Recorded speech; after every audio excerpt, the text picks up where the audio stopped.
அஸ்ஸலாமு அலைக்கும் ஃப்ரெண்ட்ஸ், எல்லோரும் எப்படி இருக்கீங்க? அல்ஹம்துலில்லாஹ் நாங்கள் எல்லோரும் நல்லாயிருக்கோம்.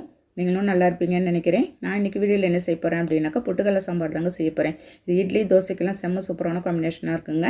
வாங்க இப்போ அது சாம்பார் எப்படி செய்யலாம்னு பார்க்கலாம்.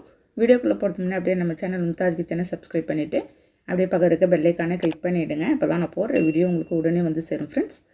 இப்போ வந்து ஒரு பேன் ஸ்டவ்வில் வச்சுருக்கேங்க. நான் வந்து 1 ஸ்பூன் வந்து கொத்தமல்லி ஆட் பண்ணியிருக்கேன். அதில் ஒரு 1/4 ஸ்பூன் சோம்பு சேர்த்துடலாம். சேர்த்துட்டு ஒரு 4 வரமிளகாய் நான் போட்டு நல்லா லைட்டாக நான் ரோஸ்ட் பண்ணி இப்போ எடுத்துக்க போகிறேன். நல்லா ஒரு மீடியம் ஃப்ளேமில் வச்சு நல்லா வாசனை வர வரைக்கும் ரோஸ்ட் பண்ணி நம்ம எடுத்துக்கலாம்.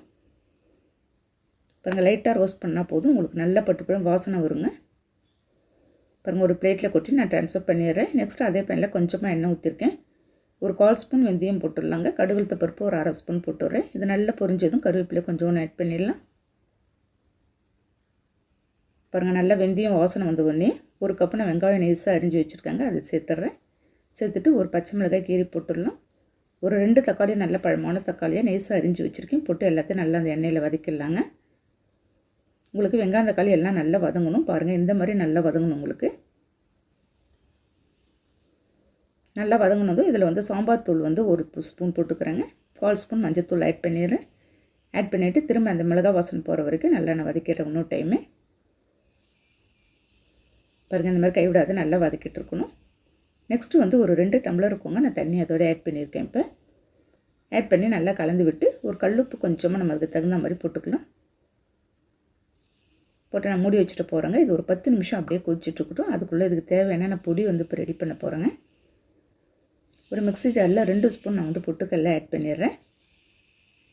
சேர்த்துட்டு நல்லா பவுடராக அரைச்சிட்டு வந்துடலாம் நம்ம. இப்போ பாருங்கள், இந்த மாதிரி நல்லா பவுடராக அரைச்சிட்டு வந்துடணும். அதே ஒரு பிளேட்டில் கொட்டி வச்சிடுறேங்க. நெக்ஸ்ட்டு அதே மிக்ஸி ஜாரில் இப்போ நம்ம வந்து வறுத்து வச்சுருந்த கொத்தமல்லி, காஞ்ச மிளகாய், சோம்பு எல்லாத்தையும் எடுத்து அதையும் நல்லா நைஸ் பவுடராக அரைச்சி எடுத்துகிட்டு வந்துட்டு போகிறேங்க. பாருங்கள், அதையும் அரைச்சிட்டு வந்துட்டு ஒரு பிளேட்டில் கொட்டி வச்சிடலாம். 2 பொடியும் நம்ம வந்து ரெடி பண்ணியாச்சு. அதுக்குள்ளே உங்களுக்கு அந்த சாம்பாரும் கொதிச்சிட்ருக்குங்க. பாருங்கள், நல்ல கமகமன்னு வாசனையோடு உங்களுக்கு வந்து கொதிச்சிட்ருக்குது. பாருங்கள், இந்த சமயத்தில் நல்லா மிக்ஸ் பண்ணி விட்டு நான் இப்போ வந்து பொடி பண்ணி வச்சுருந்ததை எல்லாத்தையும் எடுத்து நான் அதோட ஆட் பண்ண போகிறேங்க. முதல்ல இந்த மிளகாய் பொடியை நம்ம ஃபஸ்ட்டு போட்டு மிக்ஸ் பண்ணிடலாம். போட்டு இன்னொரு டைம் நல்லா மிக்ஸ் பண்ணி விட்டுற வேண்டியதாங்க. தக்காளி சாம்பார், நம்ம வெங்காய சாம்பார் இதெல்லாம் வைப்போம். அதை விட இதுவும் நல்ல ஒரு டேஸ்ட்டாக இருந்துச்சு ஃப்ரெண்ட்ஸ்.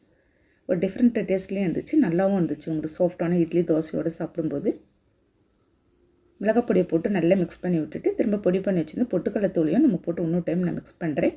நம்ம பொட்டுக்கடலை தூள் போட்ட உடனே உங்களுக்கு கெட்டி பிடிக்கிற மாதிரி இருக்கும். நம்ம சிம்மில் வச்சிடலாம். உங்களுக்கு ரொம்ப திக்காகிடும். நான் தண்ணி இப்போ வந்து ஆட் பண்ணிட போகிறேன். உங்களுக்கு எந்த அளவுக்கு தண்ணியாக வேணும்னாலும் அந்த அளவுக்கு தண்ணியாக ஊற்றிக்கலாம். இல்லாட்டி திக்கான ஒரு கன்சிஸ்டன்சிக்கு வேணும்னா அந்த அளவுக்கு நீங்கள் கொஞ்சமாக தண்ணி ஊற்றி மிக்ஸ் பண்ணுற வேண்டியதாங்க. நீங்கள் பொட்டுக்கடலை தூள் போட்டு ரொம்ப நேரம் நம்ம வந்து கொதிக்க விட வேண்டாம். ஒரு 2 நிமிஷம் கொதிச்சா போதும். பாருங்கள், இந்த அளவுக்கு திக்னஸ் இருந்தால் போதும், உங்களுக்கு கரெக்டாக இருக்கும். நான் இப்போ ஸ்டவ்வை ஆஃப் பண்ணிவிட்டு மல்லியில் கொஞ்சமாக மேலே தூவிடுறேங்க. நம்ம பொட்டுக்கடலை தூள் போட்டது ரொம்ப நேரம் கொதிக்க வைக்கக்கூடாது. நம்ம அவ்வளோதாங்க, செம கம்மன்னு அந்த தூள் போட்டதும் அவ்வளோ தூரம் வாசனையாக இருக்குது. இன்றைக்கி நான் வந்து சூடான ஒரு சாஃப்டான இட்லி சுட்டுருக்கேன். இந்த இட்லியோட இந்த சாம்பார் தொட்டு சாப்பிடும்போது செம்ம சூப்பரான டேஸ்ட்டில் இருந்துச்சுங்க. இது தோசை, பூரி எல்லாத்துக்குமே உங்களுக்கு நல்லாயிருக்கும். இது சான்ஸே இல்லை ஃப்ரெண்ட்ஸ், அவ்வளோ தூரம் சூப்பராக இருக்குது. ஓகே ஃப்ரெண்ட்ஸ், நீங்களும் இதே மாதிரி ஒரு டைம் ட்ரை பண்ணி பாருங்கள். ட்ரை பண்ணி பார்த்துட்டு கண்டிப்பாக கமெண்ட் பண்ணுங்கள். அந்த வீடியோ பிடிச்சிருந்தால் லைக் பண்ணிவிட்டு ஷேர் பண்ணுங்கள். மறக்காமல் சப்ஸ்கிரைப் பண்ணிவிடுங்க ஃப்ரெண்ட்ஸ். நெக்ஸ்ட் வீடியோவில் பார்க்கலாம். பாய்.